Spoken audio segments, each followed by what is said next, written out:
Rádio Novelo. Você com certeza já ouviu aquele clichê: toda crise é uma oportunidade. Muita gente diz crise é oportunidade, né? Parece papo de coach, né? Mas eu nunca ouvi tanto a palavra oportunidade quanto durante as entrevistas para esse episódio. Crise é oportunidade. Bom, se a recíproca for verdadeira, se a gente tá falando tanto de oportunidade, é porque a crise tá braba, né? Veja as mudanças climáticas também como uma grande oportunidade para a economia brasileira. Crise climática, crise hídrica, crise energética. De crise a gente tá bem, né? Mas e de oportunidade? No episódio passado, aqui de Tempo Quente, a gente falou de Belo Monte. Aliás, se você não escutou o 6º episódio, e o 5º, 4º, 3º, 2º, 1º, eu sugiro voltar lá e ouvir tudo na ordem. Mas então, no episódio passado, a gente falou de Belo Monte. De como a instabilidade hídrica está obrigando o Brasil a rever a aposta na matriz hidrelétrica de grandes reservatórios. E de como essa crise botou a gente bem no meio de uma encruzilhada. Por conta da crise, decisões erradas do passado, a gente tem uma limitação aqui. Agora, qual que tem que ser o processo de decisão na nossa visão? Competitividade. Uma encruzilhada entre apostar nas energias renováveis... É um celeiro de oportunidades para as energias renováveis, especialmente solar e eólica. Ou apostar numa matriz estável, mas que pode piorar ainda mais a crise. E estabelece que também poderá ter oportunidades com a questão do gás. E mais uma vez, quem vai se sair melhor nessa crise é quem tiver o lobby mais poderoso. Eu sou Giovana Girardi e esse é o Tempo Quente, um podcast original da Rádio Novelo. Antes de entender o que está em jogo nessa batalha de lobbies pela oportunidade de ganhar espaço na crise, é legal a gente mapear o cenário energético do país. Essa discussão sobre os caminhos da política de energia no Brasil é um papo complexo, daqueles que merecem chamar o VAR. E o primeiro universitário que eu escalei para me ajudar a entender esse enrosco foi justamente um especialista em planejamento energético. Eu sou Ricardo Baitello, coordenador de projetos do IEMA. Que é Instituto de Energia e Meio Ambiente. O IEMA é uma ONG voltada justamente para pesquisa nesses temas, a energia e o meio ambiente.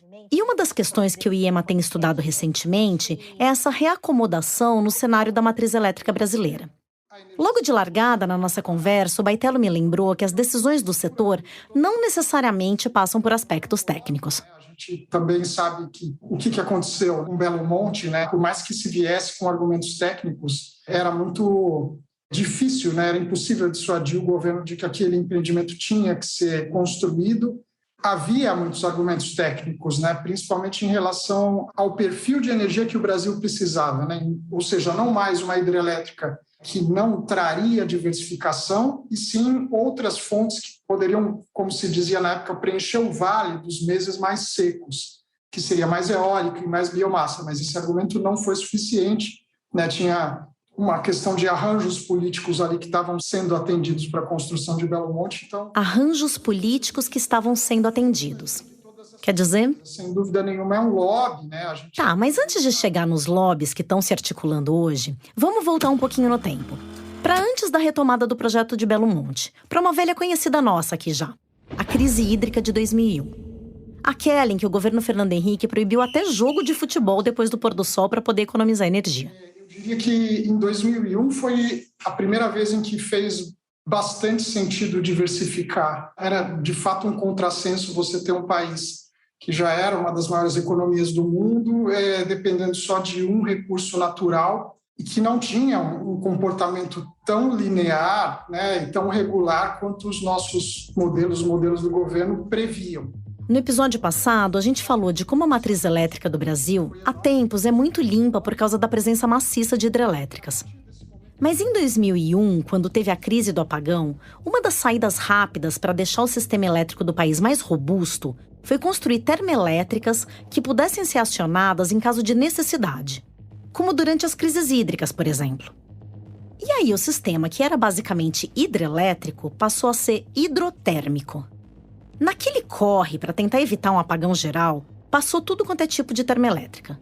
Das mais limpas, tipo a de biomassa, que é feita a partir do bagaço de cana, de madeira, até as térmicas movidas a combustível fóssil.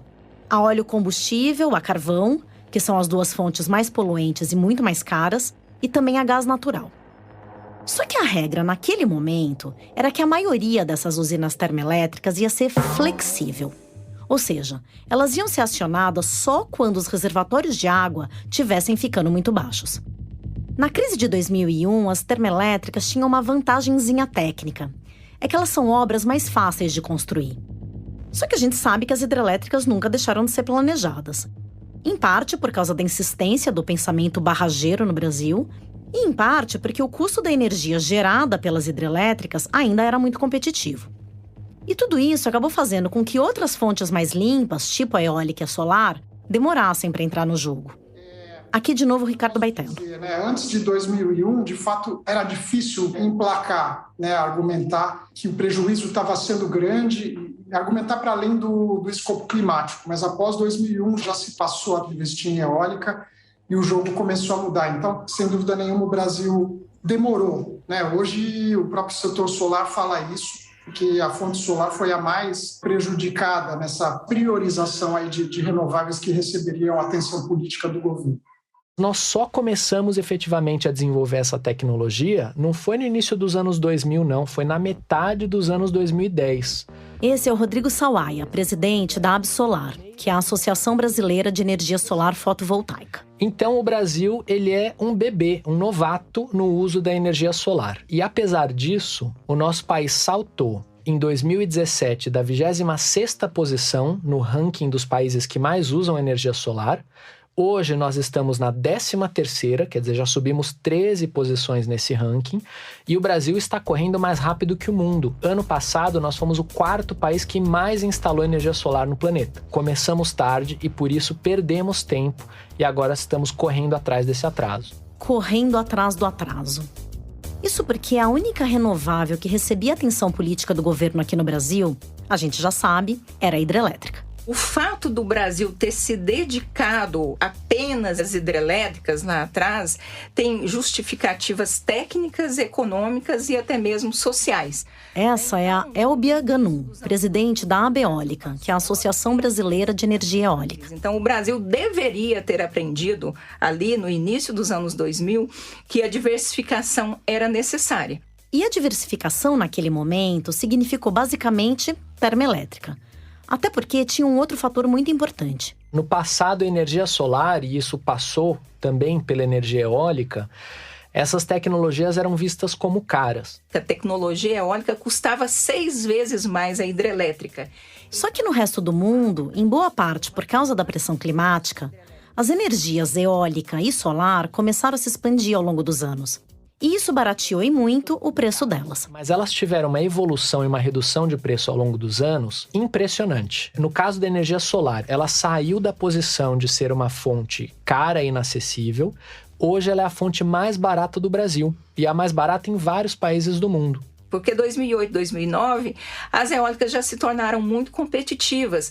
E lá em 2011, a eólica já era a segunda fonte de energia mais barata do país, sendo a primeira hidrelétrica. E em 2017, a eólica se tornou mais barata que a hidrelétrica. Então, aquele mesmo produto solar que eu comprava por 100, hoje eu compro por 14. Como diz a propaganda de cosmético, não é milagre, é tecnologia. O preço da tecnologia caiu nos últimos 10 anos mais ou menos 86%. E, na verdade, é com mais tecnologia embarcada, mais eficiente, gerando mais energia.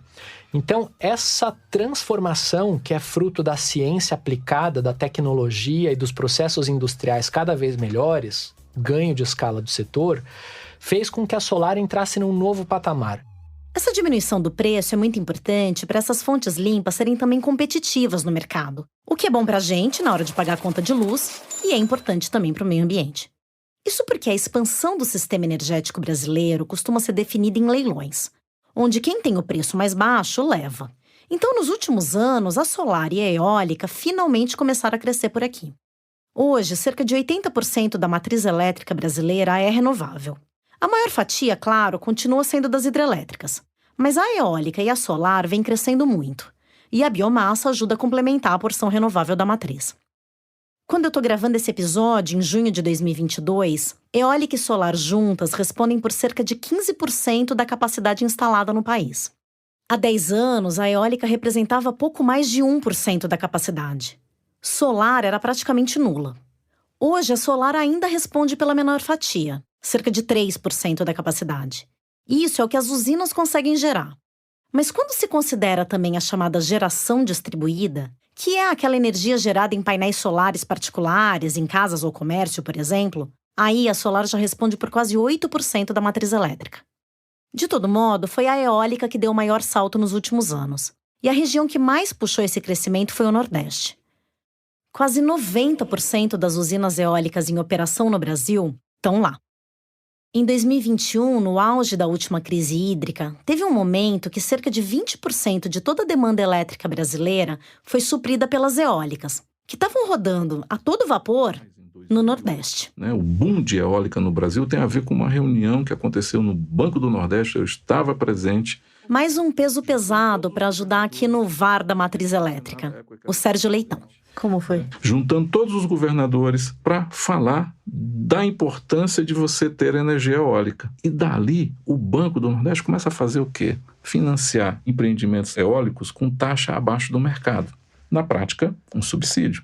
O Sérgio Leitão é especialista em políticas públicas na área de energia e diretor do Instituto Escolhas, que é um think tank de pesquisa e análise de economia e de meio ambiente. E ele está falando de uma reunião que aconteceu em 2008. A partir daquilo gerou a reação do BNDES de fazer também de igual modo esse financiamento, e isso fundamentalmente responde por você ter saído de zero naquele momento, era um traço inexistente na matriz, para mais de 10%.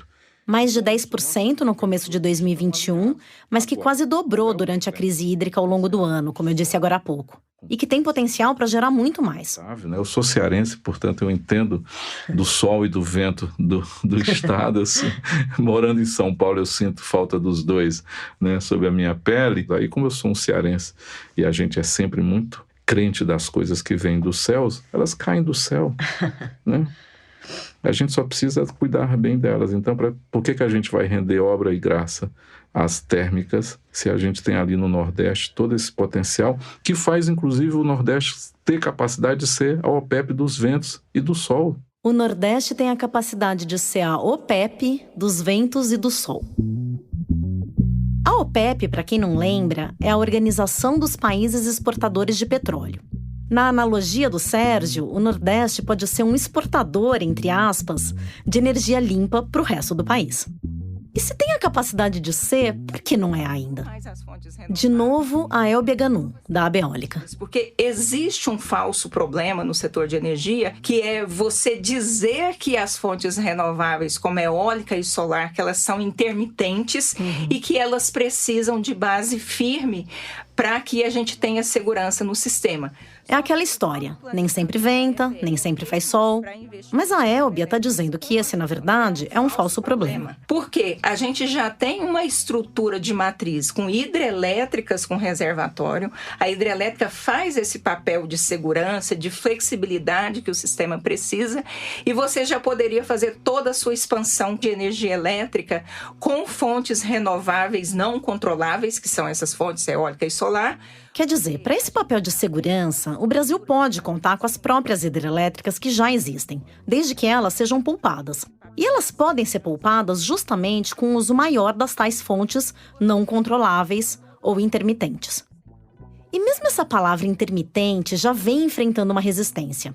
O Rodrigo Sawaia, da Absolar, explica. Primeiro a gente explicar as palavras técnicas corretas, O correto é se falar em variabilidade. Fontes renováveis são fontes variáveis e não intermitente.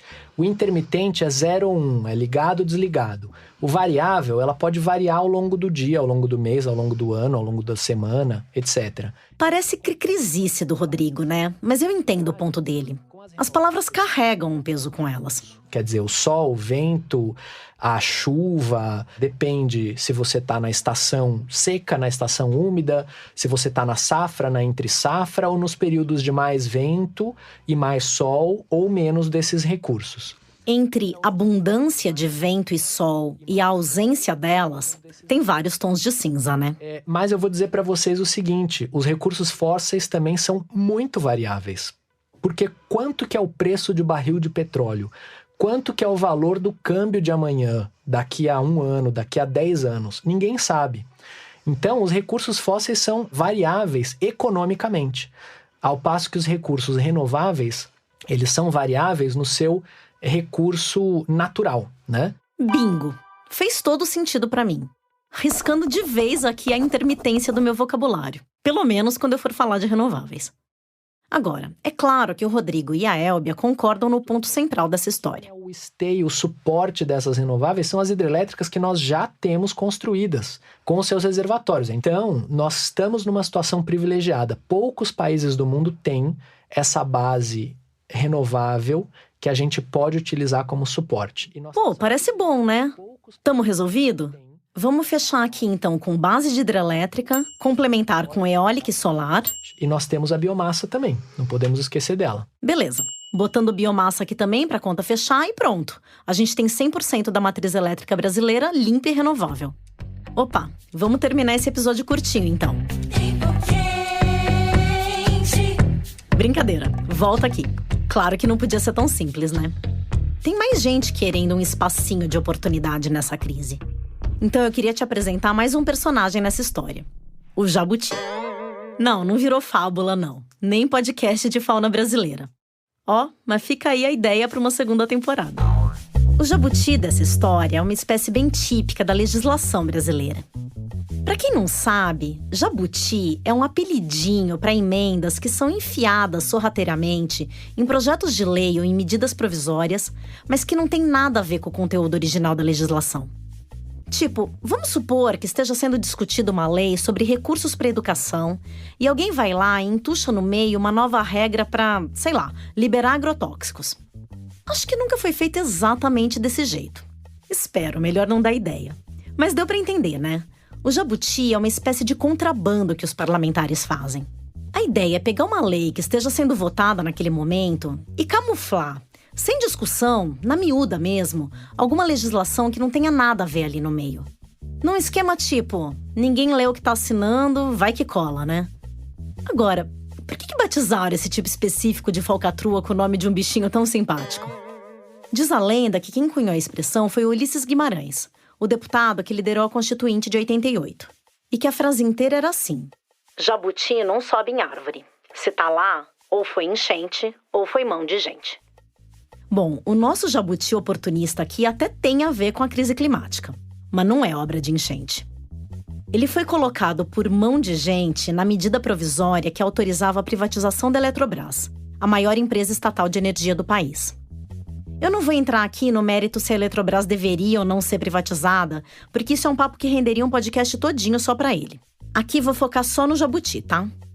O texto que saiu do governo para apreciação do Congresso tratava basicamente das condições para a privatização.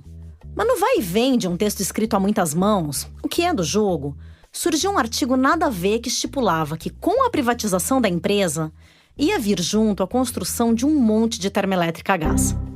Oi? E os parlamentares amarraram tão bem o jabuti no texto que, se por algum acaso o Bolsonaro quisesse vetar o jabuti, ele nem ia ter como fazer isso sem abrir mão de privatizar a Eletrobras. Pelo seguinte, o principal artigo da lei começa falando da desestatização da companhia. A desestatização da Eletrobras será executada na modalidade de aumento... E, de repente, muda completamente de assunto e começa a falar da contratação de geração termoelétrica, as quantidades e onde ela deveria acontecer. No montante de 1.000 megawatts na região Nordeste... Isso tudo junto e misturado mesmo num só parágrafo. É um negócio enorme, com mais de 600 palavras e nenhum ponto final entre as frases. Teve gaiato que brincou que parecia um texto do José Saramago. Sabe, o escritor português que fugia de ponto final? Agora, claro que o artigo não está escrito desse jeito por talento ou estilo literário dos parlamentares, né? A sacada deles foi que o presidente da República só pode vetar artigos, parágrafos inteiros. Ele não pode vetar só um pedaço de um artigo, por exemplo. Ou seja, não tinha jeito. Para ele autorizar a venda da Eletrobras, ele tinha que passar junto a contratação obrigatória de 8 gigawatts de energia gerada em usinas termoelétricas movidas a gás natural entre 2026 e 2030. Não dava para vetar uma coisa sem vetar a outra. E concordando ou não com a privatização da Eletrobras, fato é que essa era uma das prioridades do governo. Aqui a Elbia Ganum, que acompanhou de perto essa manobra.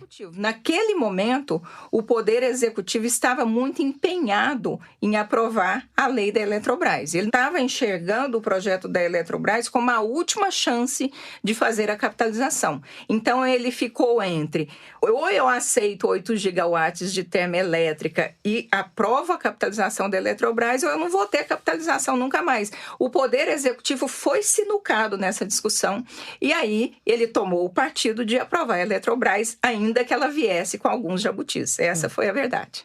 E bom, no meio da maior crise hídrica que o Brasil já enfrentou, que pode ter sido desencadeada pelas mudanças climáticas, alguém conseguiu meter goela abaixo a obrigação de o governo contratar energia de combustível fóssil. Eu sou defensor, dos 8 gigas da lei da Eletrobras. Então, você é defensor do setor, né, Adriano? Vamos deixar bem claro aqui, né? Não, eu sou defensor do setor de gás. Eu acho que o gás... Eu sou defensor porque eu acredito, tá certo? Esse defensor do gás natural é o economista Adriano Pires. Talvez você já tenha ouvido falar dele nos últimos tempos, porque ele virou meio figurinha fácil na imprensa. Quase sempre ouvido como especialista em energia. O nome dele também foi cotado para assumir a presidência da Petrobras. Mas ele acabou recusando o convite. Eu vou falar mais disso já já. Mas, como bom lobista, o Adriano sabe que ele ganha mais trabalhando nos bastidores. O Adriano faz lobby para o gás natural. Porque muita gente acha que lobby é pegar uma mala de dinheiro e entregar para um deputado, um senador, para que ele aprove. Isso é o lobby espúrio. Eu nunca fiz isso na minha vida. Sim, se tem um ponto em que a gente concorda, eu e o Adriano Pires, é que lobby não é necessariamente sinônimo de maracutaia. Eu já falei aqui várias vezes que a gente tem mais é que aprender com esses caras. Aliás, a Elbia Ganum, da Abeólica, e o Rodrigo Sawaia, da Absolar, também se consideram lobistas das renováveis. Para o lobby das renováveis ganharem mais força. O lobby das renováveis é mais fraco do que o lobby das fósseis, você diria? Eu diria o seguinte, nós agimos de uma forma muito diferente, né? Você pode fazer isso num processo muito transparente de diálogo com a sociedade. Eu acho que os interesses da sociedade não me parecem ter sido bem atendidos com essa medida do projeto, dessa medida provisória da Eletrobras. Tá, mas antes de a gente entender o que faz o lobby dos fósseis, mais especificamente o lobby do gás, ser diferente, vamos entender melhor essa história de gás natural. E inclusive existe até essa discussão, né, de não chamar mais o gás natural de natural. E já que a gente abriu a porteira do peso das palavras, acho que vale começar por essa ponderação aqui do Ricardo Baitello. Chamar de gás metano, porque o natural dá uma ideia de legal. impacto. De novo, acho que a gente tem uma questão aqui.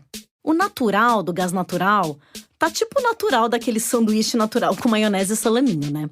Faz sentido a gente falar em gás metano, porque o metano é o gás mais presente no composto que a gente costuma chamar de gás natural. Em geral, pelo menos 70% do composto é metano. Mas tirando o juízo de valor positivo que a gente dá para a palavra natural, até que também faz sentido falar em gás natural, porque esse gás combustível fóssil é sim encontrado naturalmente na natureza, que nem o petróleo e o carvão também. E tudo bem, dentro do cardápio dos combustíveis fósseis, até que o gás natural é o mais limpinho. Tipo, ele emite metade do CO2 que a queima do carvão emite. E sim, isso é um super avanço. Mas avanço para quem? Depende de onde a gente está partindo, né? Quer dizer, para os países que sempre dependeram muito de carvão, tipo Estados Unidos e Alemanha, o gás natural é uma excelente fonte de transição enquanto eles ampliam o investimento nas renováveis. Mas uma coisa é trocar o carvão pelo gás. Aqui a gente está falando do Brasil, que sempre se gabou de ter uma matriz elétrica limpa. Jogar mais combustível fóssil nesse sistema, mesmo que seja o fóssil mais limpinho, é sujar a matriz. E o jabuti infiltrado na privatização da Eletrobras não era pouca coisa. Eram 8 gigawatts, ou seja, 8.000 megawatts. É mais que meia Itaipu. É também quase 10 vezes a capacidade instalada do complexo Jorge Lacerda, aquela usina de carvão mineral que abriu aqui o Tempo Quente, lembra? Mas de onde veio esse jabuti? Na verdade, o interesse pelo gás, ele existe há bastante tempo. Aqui de novo o Ricardo Baitella. O Brasil fez aquele acordo com a Bolívia e passou a dar uso para o gás natural em setores em que ele não era necessariamente usado, né, desde de aquecimento até transporte, isso no começo dos anos zero. Ano zero é o começo dos anos 2000, logo depois do apagão de 2001. Estava sendo dado uma ênfase muito grande para o gás natural. Só que o gás continuou caro, né, por gargalos de transmissão e transporte. Gargalos de transmissão e transporte. Aqui a gente tem mais uma camada dessa farsa jabutinesca. Porque, do mesmo modo que o petróleo e o carvão, o gás não dá em qualquer lugar. Tipo, não é só furar um buraco no chão que ele brota. Só que o jabuti da privatização da Eletrobras não parou na obrigatoriedade de contratação de 8 gigawatts das térmicas a gás. Ele também definiu exatamente os lugares onde essas usinas vão ser construídas. E muitas dessas novas usinas foram previstas para serem instaladas longe de qualquer fonte de gás. Longe do litoral, por exemplo, que é de onde vem a maior parte do nosso gás. É como se o carvão da região de Criciúma fosse levado, sei lá, para o Tocantins para ser queimado. Ou pior, como se a água do rio Xingu tivesse que ser transportada para o Espírito Santo para girar as turbinas numa usina lá. No caso do gás natural, do gás metano, a ideia é trazer o gás de qualquer lugar, seja brasileiro, seja importado, e levar para essas novas usinas termoelétricas que foram pré-determinadas para ficarem em lugares remotos no centro-oeste, no sudeste, no norte a gente tem ali no nordeste. Aqui, de novo, Sérgio Leitão, o especialista em políticas públicas que tinha falado que o Nordeste tinha tudo para virar a OPEP das renováveis. Ele fez uma decisão que seria travar o espaço de crescimento das renováveis. Então é como se ele tivesse dito o seguinte: olha, renovável, eólica, solar, biomassa, vocês vão existir, mas é tipo a energia grama, aquela que você mantém no jardim da sua casa, mas quando começa a crescer, você passa o cortador. Tratar as renováveis como energia grama, aparando sempre para não crescer. Mas por que se está dando certo? Se está gerando energia? Se agora ela já é mais barata? Se não emite gás de efeito estufa? Se já está instalada? Porque precisa se construir os gasodutos para pegar esse gás onde ele está e levar até a térmica, é isso? Exato. Não parece fazer o menor sentido, né? E não faz.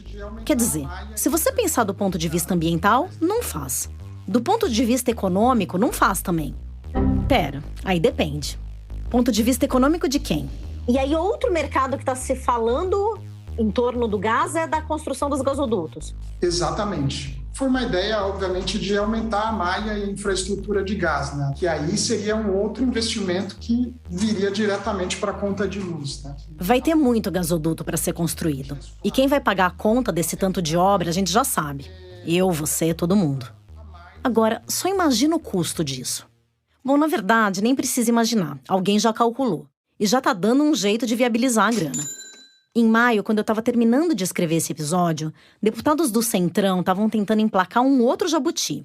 Agora, no projeto de lei que prevê a modernização do setor elétrico. Uma reportagem do Estadão mostrou que o plano era tirar 100 bilhões de reais do lucro com a exploração do pré-sal, que iam para o Tesouro Nacional, para custear as obras dos gasodutos. A manobra foi apelidada de Centrão-duto. Quer dizer, eles enfiaram goela abaixo as térmicas, só que elas só vão funcionar se mais 100 bilhões de reais forem gastos em infraestrutura para levar o gás até elas. Aí chegou a hora daquela pergunta central aqui no Tempo Quente.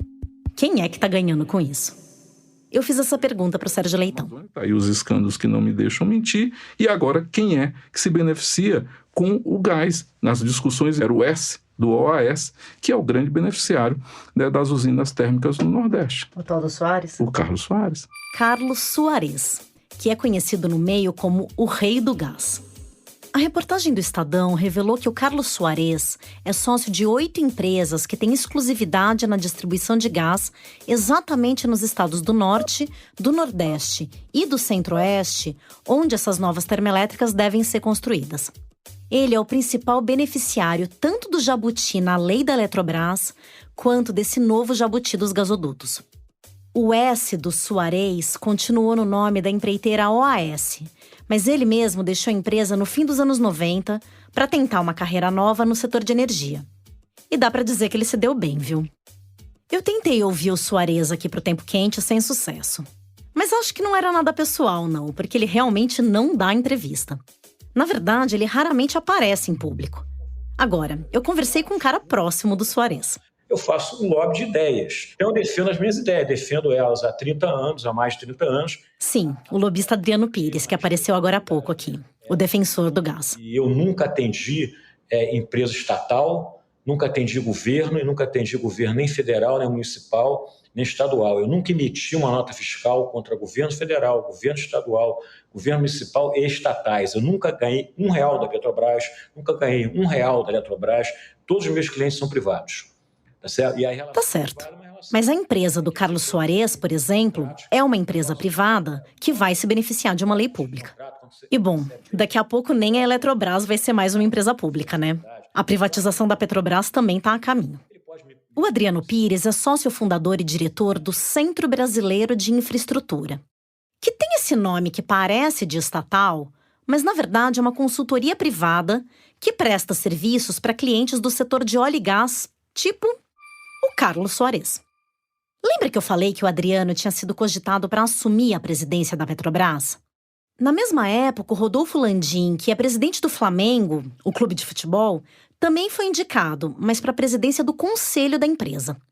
Aí acendeu um alerta na diretoria de governança e conformidade da Petrobras de que essas duas indicações eram problemáticas. O Rodolfo Landim é amigo próximo do Soares. Os dois chegaram a viajar juntos depois desse rolo das indicações.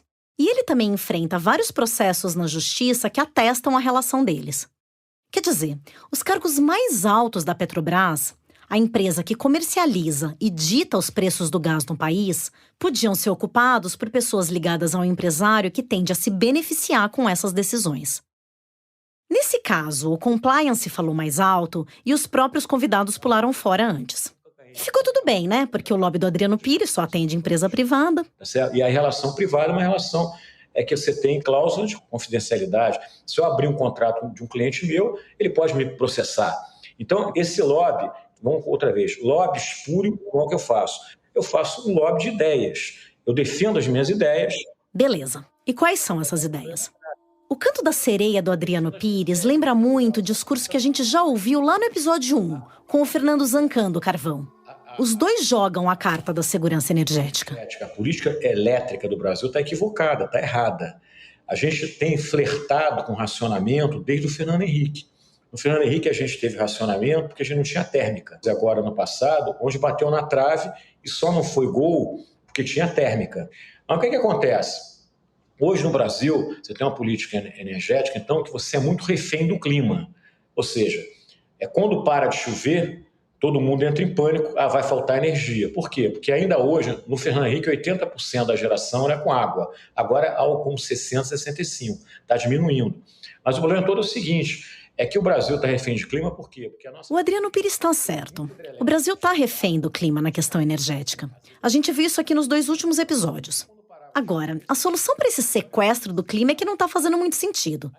Será que a gente vai ficar menos refém do clima se a gente colocar mais térmicas na matriz? Calcula comigo. Mais térmicas é igual a mais emissões de gases de efeito estufa, que é igual a mais instabilidade climática. Essa conta não fecha. Eu até tentei trazer o argumento ambiental para a pauta, mas... Mas sabe que eu acho que a culpa são dos próprios ambientalistas, porque eles demonizaram com muita pressa o combustível fóssil. Então eu acho que a culpa de um retorno rápido desse negócio de combustível fóssil é exatamente pelo assodamento e pela radicalização dos ambientalistas em querer trocar a matriz de uma velocidade muito rápida demais. A culpa do retorno do combustível fóssil é dos ambientalistas? Então você tem hoje também uma coisa que há muita hipocrisia nos fóruns ambientalistas, que são dominados pelaquela menina da Suécia, né? Manda ela morar uma semana na Rocinha para ela ver como é que funciona. Eita, que sobrou até para Greta Thunberg. É ela que está dominando a discussão. Sei. Mas eu quis saber melhor por que a Rocinha entrou na história. Não basta só combater o combustível fóssil. Tem que olhar a questão social dos países pobres em desenvolvimento. O cara que é pobre, que queima lenha, Por exemplo, um botijão de gás no Brasil, 80%, 90% das pessoas cozinham com botijão de gás. O gás encanado só atende 2% das residências brasileiras. Agora, tanto rico, classe média e pobre usam botijão. Quando o botijão fica muito caro, como está agora nesse momento, o cara da comunidade usa lenha, usa pneu usado, usa garrafa PET, usa álcool. Quer dizer, é uma tragédia social. Você acha que esse cara está preocupado com o meio ambiente? Ele não está preocupado com o meio ambiente porque ele tem um problema social muito mais grave. Então, exceto quando vem uma chuva que faz deslizar o morro onde ele mora e ele morre, né? Exatamente. Esse é o problema, né, Adriano? A gente está falando de questão social e a mudança climática também é um problema social, né? É óbvio que é, mas a gente tem que se colocar nas prioridades desse cara. Ele mora numa encosta que cai porque não tem dinheiro, vai morar num lugar mais seguro. Entendeu? Então, eu acho assim que é mais complexa a coisa. E me parece que o grande vilão dessa história é os países desenvolvidos. Então, se eles realmente estão preocupados com o aquecimento do planeta, consome menos energia, meu amigo. Investe em tecnologia para que o crescimento dessas fontes renováveis seja mais acelerado. Produz equipamento mais eficiente. Olha lá para a África, ajuda os caras lá, entendeu? Então, eu acho que é muito simples falar, se não parar de consumir combustível fóssil, o mundo vai aquecer. O que eu vou fazer? E aí? E daí? É uma desgraça, é uma coisa horrível, que a gente não sabe nem a consequência disso. Mas eu acho que o combate não é simples como as pessoas colocam. Nessa altura, a gente já percebeu um padrão no raciocínio, né? Primeiro, o lobista enumera os supostos benefícios da coisa que ele está defendendo. A dependência econômica, os empregos, a segurança energética, o que seja. Depois, ele argumenta que o problema não é o produto deles. É a falta de tecnologia para resolver as emissões. Depois, ele diz que quem está criticando é porque não conhece a realidade. E, por fim, o argumento mais manjado de todos. A culpa é dos outros. Dos outros países, no caso. Foram eles que erraram no passado e agora querem que a gente faça direito. Tudo bem, faz parte do jogo. É a lógica da farinha pouca, meu pirão primeiro. Só que o clima está impaciente e está cobrando a conta. Dizem que crise é oportunidade. A crise foi uma oportunidade para o gás natural no passado, né, Adriano? Foi e eu espero que continue sendo. Você tem que perguntar, né? Diga em que fontes você aposta, eu te direi quem é. Aqui de novo, Sérgio Leitão, do Instituto Escolhas. E o Brasil é um país que adora chegar atrasado no futuro, é a nossa especialidade. A gente sempre vai chegar atrasado no futuro e o futuro que é para os outros só será para o Brasil talvez algum dia. E aí a gente vai ficar sempre no atraso. Né? O atraso aqui, né, ele é aquilo que o Nelson Rodrigues dizia, né? Subdesenvolvimento não se improvisa, é obra de séculos. A gente aqui não improvisa. Quando é para jogar no atraso, a gente fala sério. Quando é para jogar no atraso, a gente fala sério.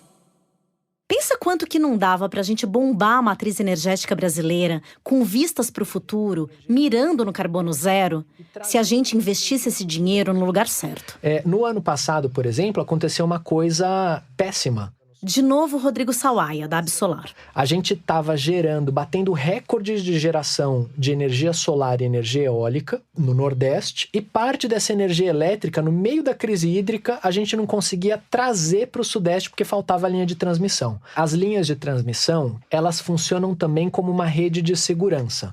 Porque quando falta água no Sudeste, você pode ser abastecido pelo sol e o vento, gerando energia elétrica no Nordeste e trazendo essa energia para o Sudeste. A gente teve, entre aspas, que jogar fora, desperdiçar um pouco de energia solar e eólica que foi gerada no período do pico da crise, com essa energia cara, e a gente tendo que importar a energia da Argentina, do Uruguai, a preço de ouro, além de acionar as termoelétricas. A gente teve que jogar fora energia gerada de forma renovável por falta de linha de transmissão, porque a construção dessa malha seria uma extravagância no orçamento, enquanto agora a gente está discutindo a construção de quilômetros e mais quilômetros de gasodutos. O setor elétrico faz uma discussão como se fosse uma questão de segurança energética. Aí vem um monte de palavras técnicas. Então a gente precisa colocar o setor elétrico à luz do dia.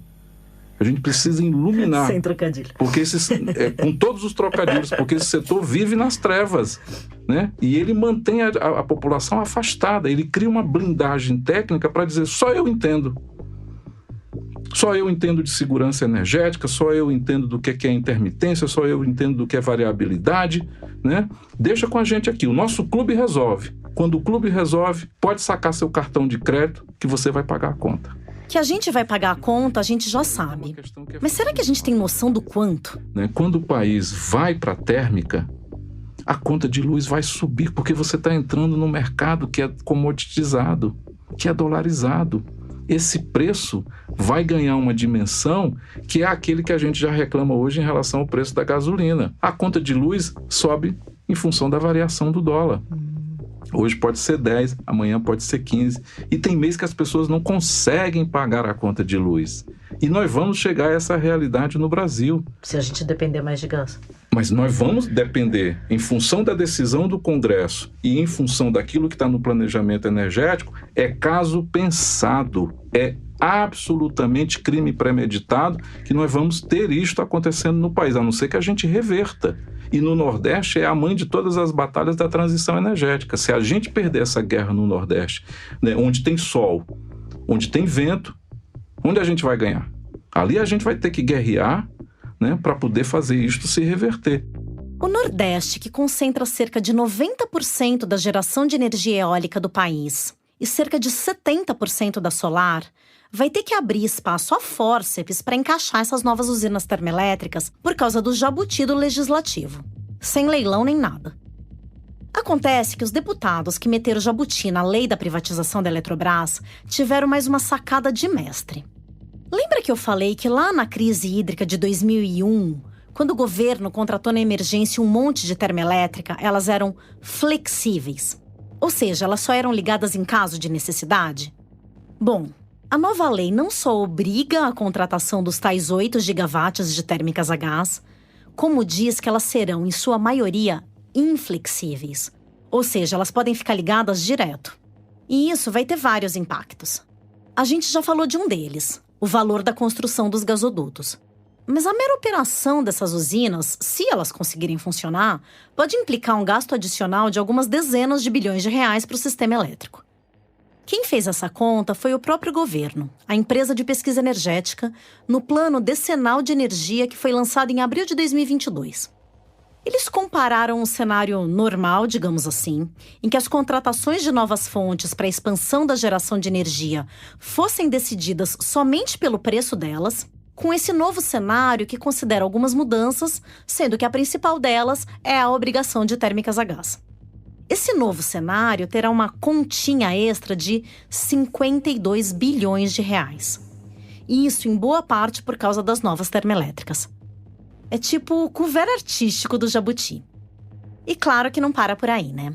Do ponto de vista ambiental, a pior parte é que essas usinas vão aumentar ainda mais as emissões brasileiras de gás de efeito estufa. Logo que a lei foi aprovada, o Baitello e a equipe dele no IEMA fizeram um estudo para calcular isso. A expectativa é que a partir de 2030, quando as novas termoelétricas já devem estar funcionando, elas aumentem mais de 30% as emissões de gases de efeito estufa do setor elétrico do Brasil. E para piorar mais um pouquinho, como elas vão ser obrigatórias, elas devem roubar o espaço das fontes renováveis. Sim, o Brasil está novamente cometendo um equívoco. Ele já cometeu um equívoco no passado de olhar só para uma fonte e agora que ele tem uma diversidade de recursos em mãos, recursos competitivos, ele está direcionando para investimentos em termoelétricas. Eu falo claramente, o setor elétrico não precisa mais de termoelétricas, o setor elétrico não precisa do setor de gás natural.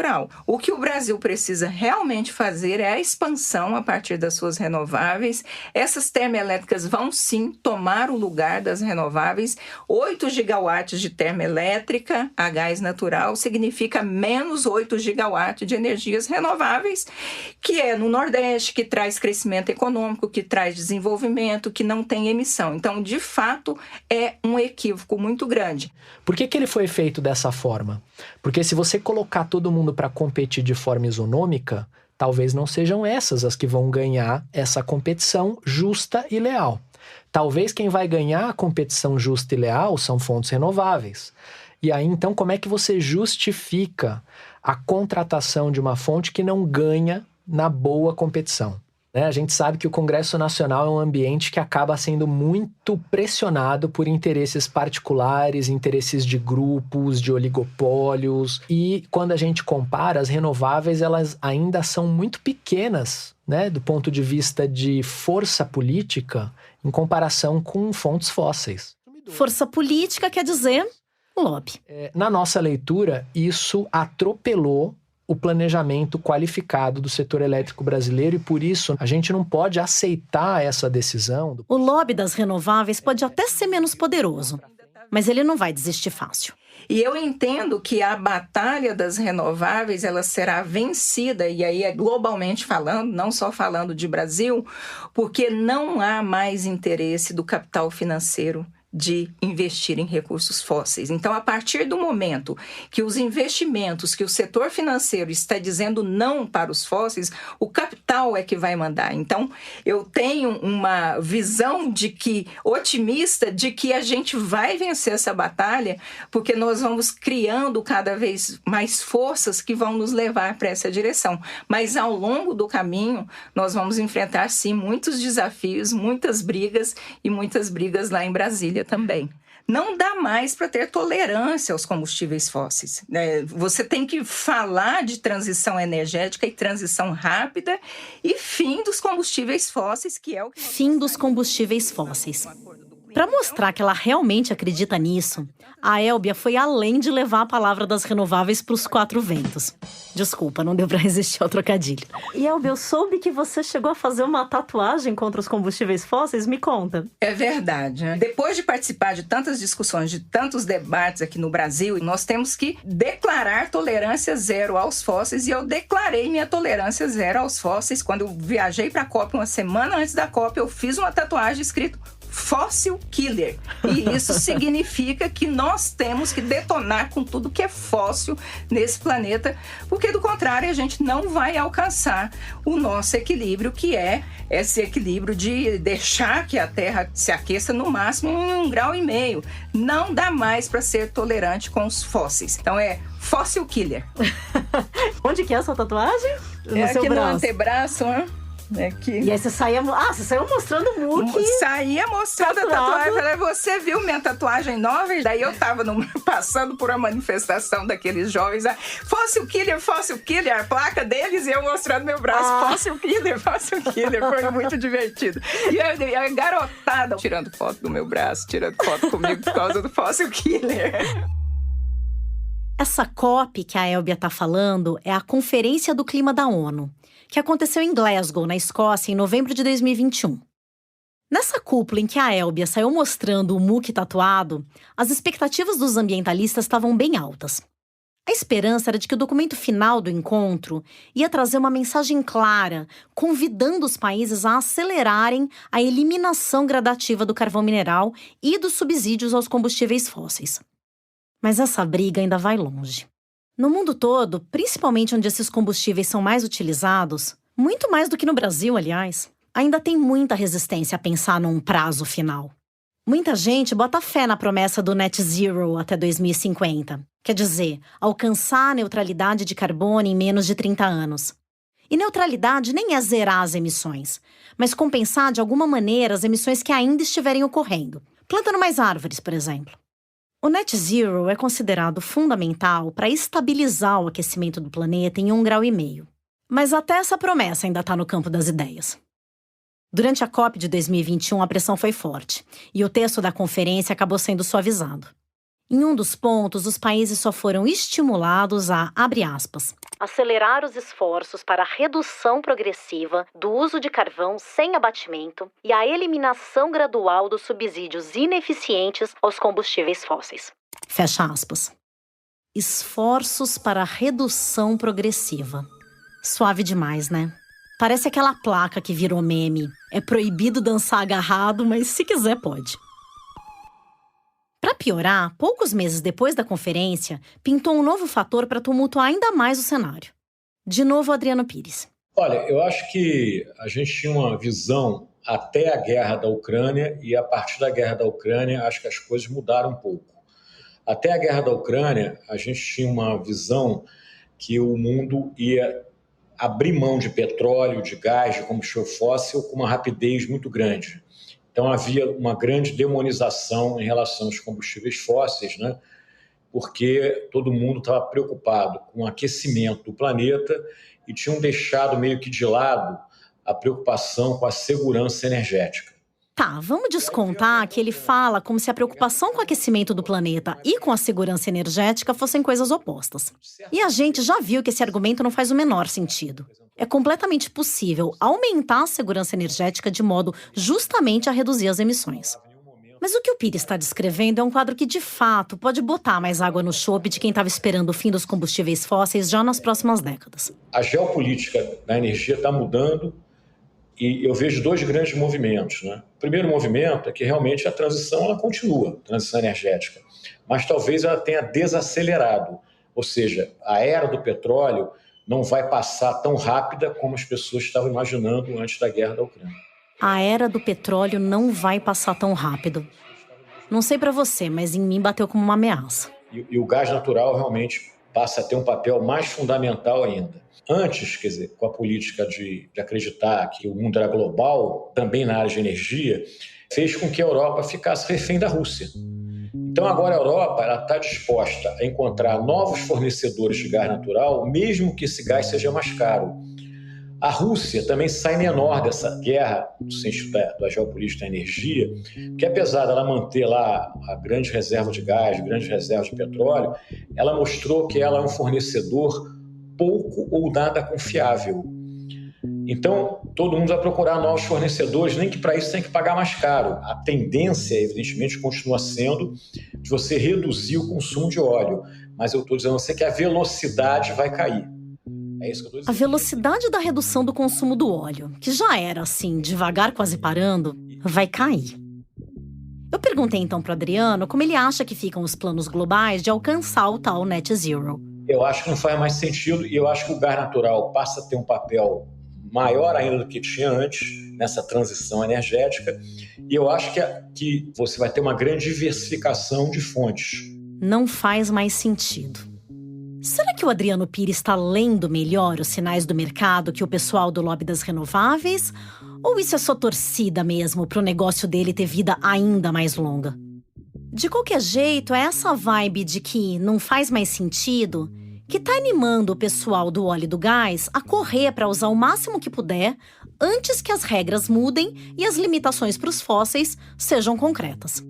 E essa vibe deve ter um impacto direto na exploração do pré-sal brasileiro. Se você tem mais de 30 anos, você deve se lembrar da descoberta do pré-sal, aquela camada de petróleo e gás que fica quilômetros abaixo da superfície na costa brasileira. Eram meados dos anos 2000 e essa descoberta reacendeu os sentimentos ufanistas no país. Eu me lembro de ter ouvido Lula em 2008 chamando o pré-sal de passaporte para o futuro. E senti, na verdade, um cheirinho de naftalina nesse futuro. Parecia puro suco do slogan getulista de "o petróleo é nosso", só que repaginado. Desde então, dá para dizer que o futuro brasileiro só foi ficando cada vez mais com cara de passado. E tudo indica que esse é o pensamento que vai continuar não só nesse governo, como num próximo, mesmo que o presidente seja outro. Eu acho assim, o pré-sal é uma coisa muito importante, porque o pré-sal hoje é a maior fronteira de produção de petróleo offshore no mundo.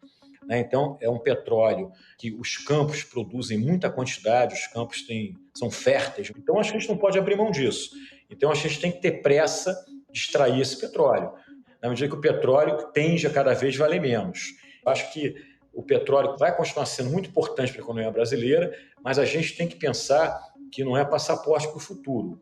O futuro não é o petróleo. O petróleo é o presente. O petróleo pode nos ajudar a desenvolver o futuro, mas ele é o presente.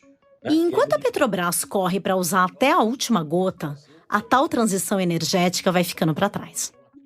No mundo todo, mesmo petroleiras antigas como a Exxon e a BP, que é a antiga British Petroleum, elas estão antenadas com a crise climática e começaram a mudar os portfólios. Elas, que eram empresas exclusivamente de combustíveis fósseis, passaram a ser empresas de energia e a investir em outras fontes, principalmente nas renováveis. A Petrobras chegou a começar a fazer isso também, mas parou uns anos atrás. E não está com cara de que o investimento nas renováveis vai voltar para a pauta tão cedo. O governo federal, como um todo, ainda olha para o futuro como olhava para o passado. O Sérgio Leitão me falou sobre isso. Quando a gente olha o Plano Decenal de Energia, 80% de tudo que se investe no país, né, seja no setor elétrico, seja no setor de energia, é pré-sal. É combustível fóssil. Significa que o país vai ficar aferrado, ligado, casado a este modelo por mais 30, 40 anos. Se a gente vai ficar aferrado, casado, ligado por mais 30 ou 40 anos, em que momento a gente inicia aquilo que as autoridades do setor de energia ou do setor elétrico no Brasil falam que é a tal transição, né, para uma descarbonização? Essa transição é apenas um adjetivo, né, colocado assim, né, que não tem nenhuma, digamos assim, aporte, não é um substantivo que vai fazer realmente a diferença para o país dar passos significativos. Porque se você perguntar para qualquer autoridade, tá bom, a transição começou quando? Acaba quando? Quais são as metas? Não tem esse lugar de chegada. E aí, né, como diria Alice no País das Maravilhas, quando não se sabe para onde se quer ir, qualquer caminho serve. Qualquer caminho serve quando não se sabe para onde se quer ir. Mas será que a gente não sabe para onde quer ir? Eu abri o primeiro episódio do Tempo Quente falando do relatório do IPCC, que soava como um alerta vermelho para a humanidade, lembra? Um alerta vermelho para a gente fazer uma manobra brusca, mudar o rumo, pegar outro caminho. Porque esse em que a gente tá é um tobogã para o precipício. Ninguém gosta de fazer manobra brusca. É desconfortável, é arriscado. Mas se a alternativa é o precipício? Agora, essa escolha só faz sentido para quem está enxergando o precipício. Se tiver neblina na estrada, se o vidro estiver embaçado porque tem muita gente falando dentro do carro, se você estiver cochilando ou mexendo no celular, ou se você escolheu botar uma venda nos olhos, não dá para ver o precipício. E aí a manobra brusca parece desnecessária, um exagero. No próximo episódio, o último de Tempo Quente, a gente vai tentar entender o que está impedindo o Brasil de enxergar esse precipício. Até semana que vem.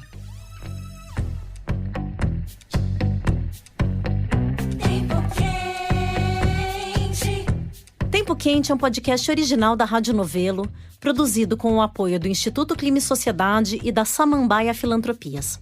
Eu, Giovana Girardi, apresento, faço a reportagem e assino o roteiro com a Paula Scarpim, com o apoio da Bárbara Rubira e da Flora Thomson-DeVoe.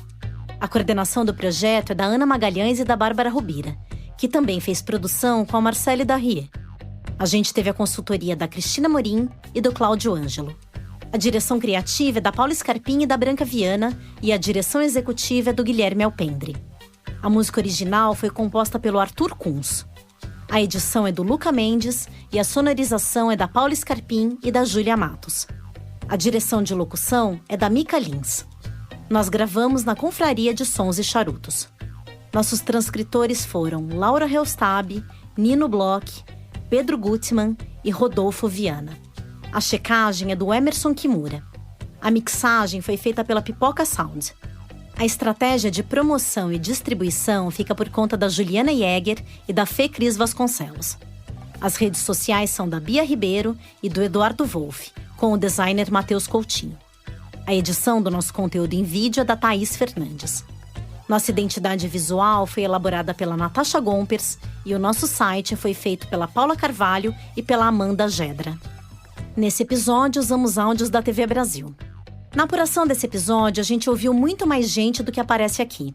Então, eu queria agradecer também a Amanda O'Hara, Helena Landau, Hildo Sauer, Maurício Tolmasquim, Rafael Chaves, Roberto Kishinami, Roberto Schaffer e Suzana Can Ribeiro. Obrigada e até semana que vem.